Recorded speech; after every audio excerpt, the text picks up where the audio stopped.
tudo bom? Nessa aula sobre geometria espacial falaremos sobre o cone, conhecido também como cone de revolução, porque ele é formado a partir da rotação de uma figura plana, neste caso, um triângulo retângulo, que está apoiado um dos seus lados sobre um eixo, que chamamos eixo de rotação. Aqui é um triângulo retângulo porque nós estamos nos referindo a um cone reto, certo?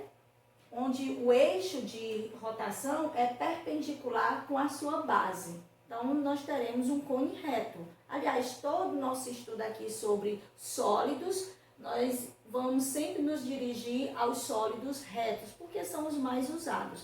Tem o cone oblíquo, que é aquele que vai ficar um pouco inclinado. Neste caso, o ângulo de inclinação entre o eixo de rotação e a base será diferente de 90 graus, beleza? Então, aqui nós temos o triângulo retângulo, que é basicamente isso, certo? Quando ele girar 360 graus, ele formará o sólido. Quanto mais rápido ele girar, mais facilmente percebemos o sólido, beleza? Então, aqui nós temos o sólido completo com seus elementos destacados.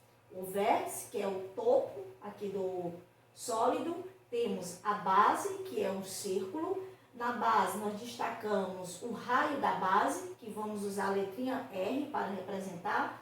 Temos a altura do cone, representada pela letra H, e perceba que essa altura coincide ser o eixo de rotação.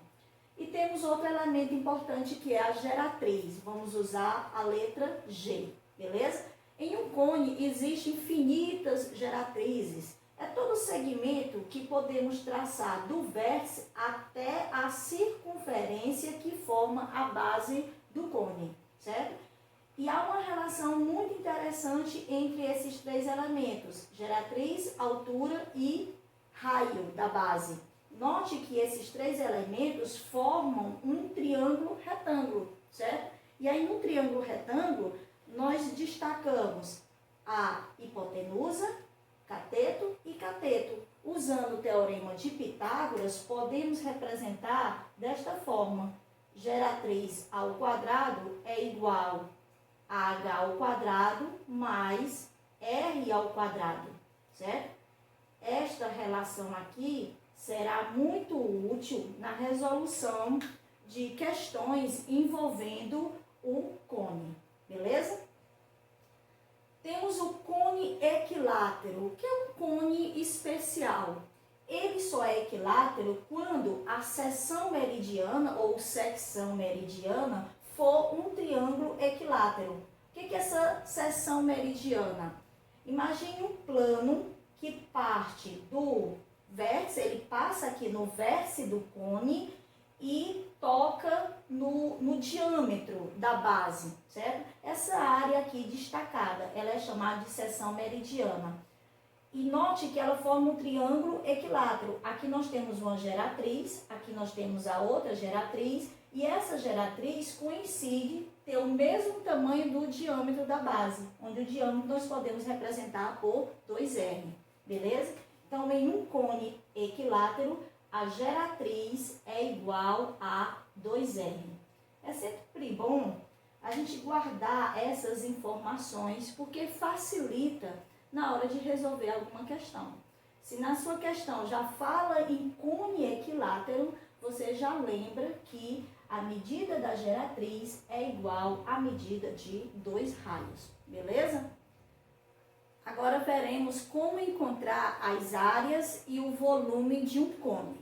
Vamos iniciar pela área da base. Já sabemos que a base de um cone é um círculo, certo? Aqui eu tenho um cone reto, a sua base é um círculo. Aqui podemos destacar o raio, aqui é o diâmetro. Dentro, essa linha interna é a altura e aqui nós temos uma geratriz, certo? E podemos perceber facilmente o triângulo retângulo formado por esses três elementos, como já tinham visto aqui, beleza?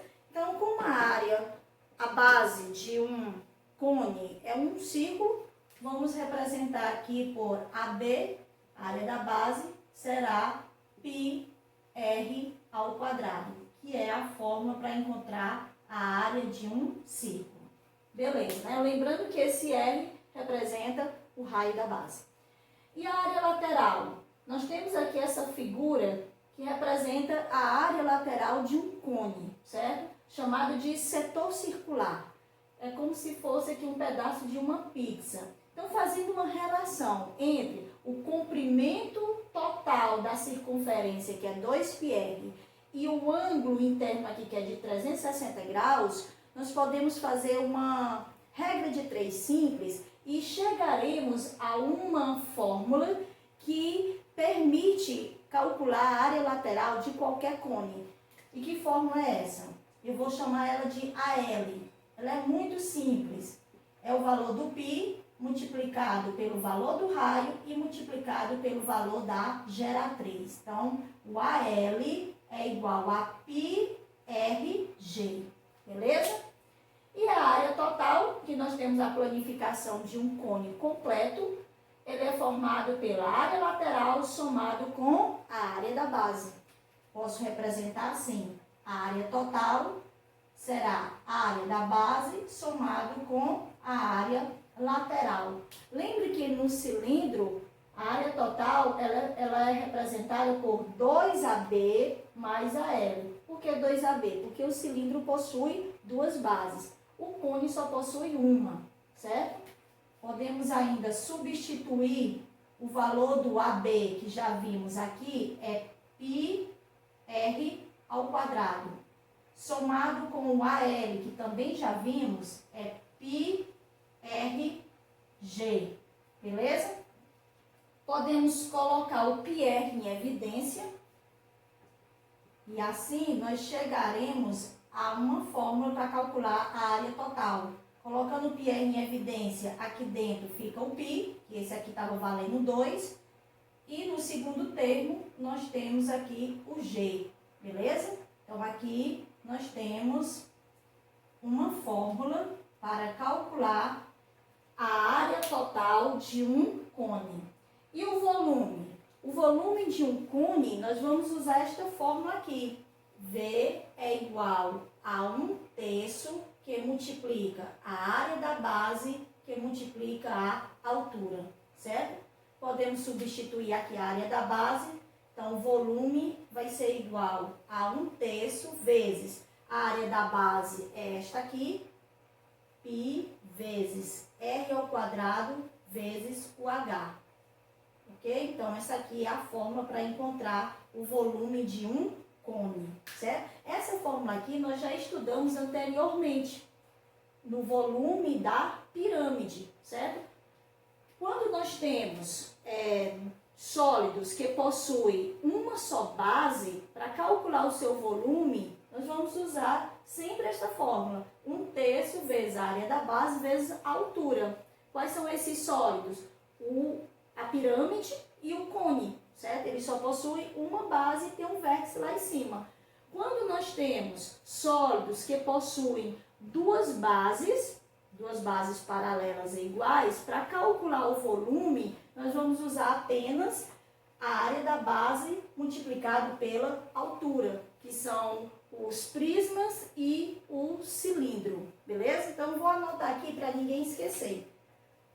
Volume, eu vou usar a área da base vezes a altura quando o sólido possui duas bases. Aqui é para ninguém esquecer. E vamos usar 1/3 da área da base multiplicado pela altura quando o sólido possui apenas uma base. Beleza? Então, aqui vai ficar essa informação para ninguém esquecer. Beleza, gente?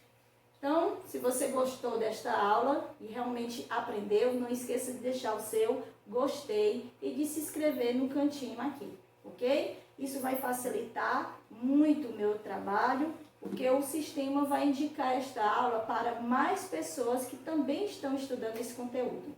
Combinado? Então, um forte abraço a todos e a gente se vê na próxima aula.